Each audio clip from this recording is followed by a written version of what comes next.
Hello my viewers at home and welcome to my YouTube channel Daily Express. Please do well to hit the subscribe button and subscribe to my channel. Also,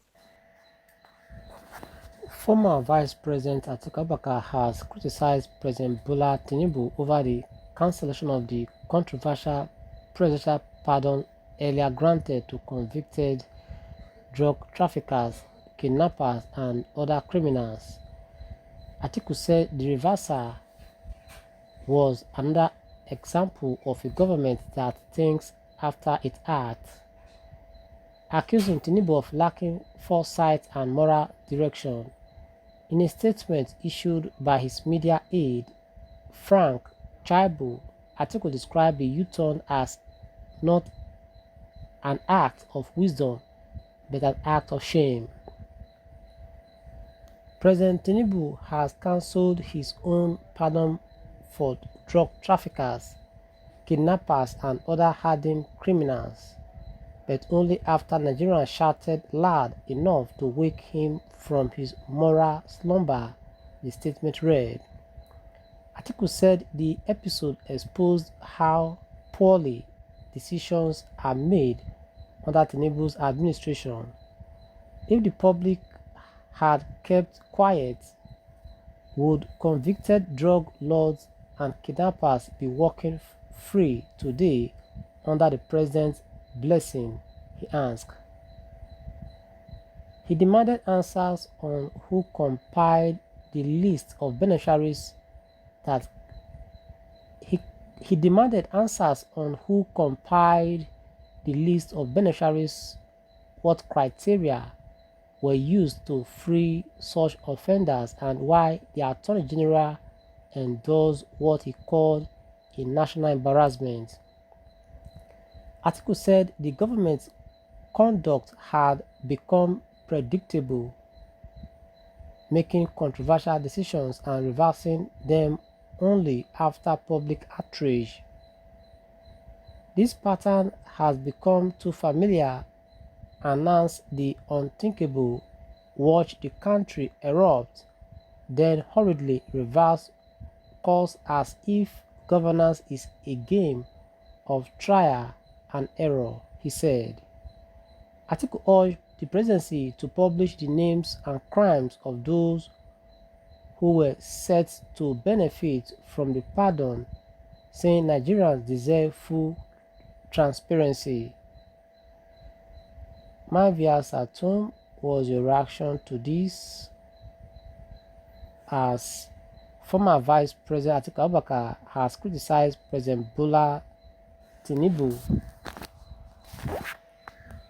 over the cancellation of the controversial presidential pardon earlier granted to convicted drug traffickers, kidnappers, and other criminals. Please stay tuned as we bring you more reports. Ensure you subscribe to our channel and share this report across all news platforms.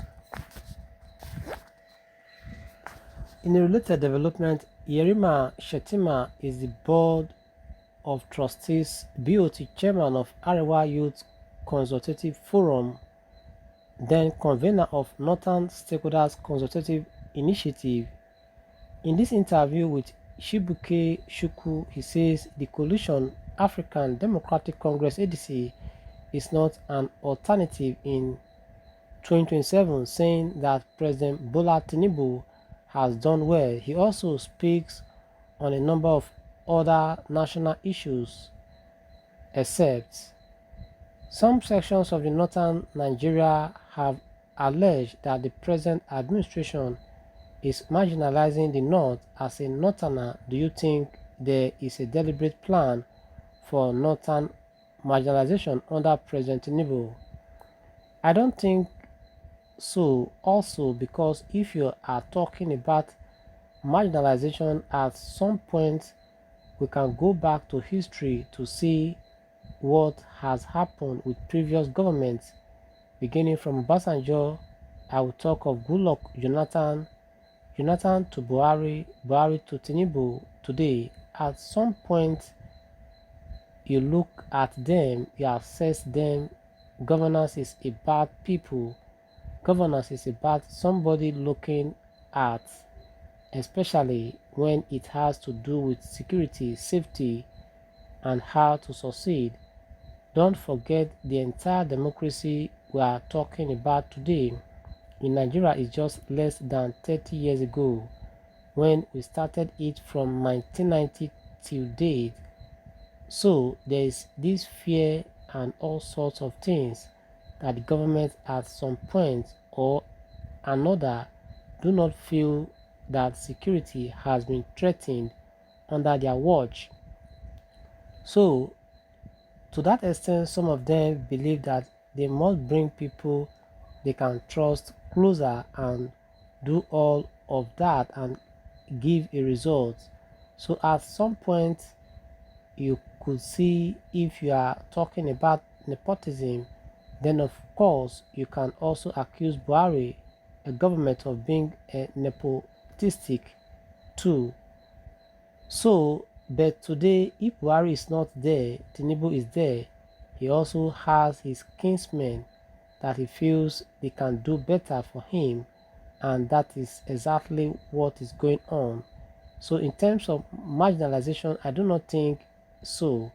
But let us not forget also that Tinubu came to inherit a lot of problems. When he came to power, there are challenges of insecurity.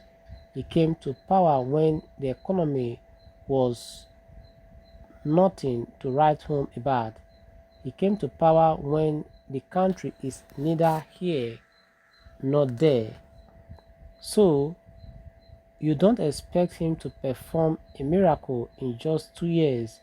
If you can be patient with Buhari for 8 years, why won't you be patient with Tinubu for just less than 3 years? What is wrong with Tinubu?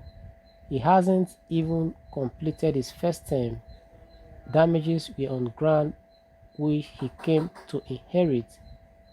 If you want to talk about subsidy as a problem now, you should remember that none of those people that was contesting with him said otherwise of what he was saying. Everybody that was contesting, both Atiku, Obi, and everybody said they must remove the subsidy to make headway. So where is this problem coming from? So let us not be doing things just because we don't like somebody, we hate somebody, then we begin to come up with stories here and there because of politics. Now is the time for governance. Let us all allow him to concentrate. Let us give him the support until he proves us otherwise. This is where we draw the curtain. Ensure you subscribe to our channel and share this report across all these platforms. And bye for now. Do join us in the other news. Thanks so much for listening. Bye for now, please. Ensure you share this report and subscribe to our channel for more updates, okay?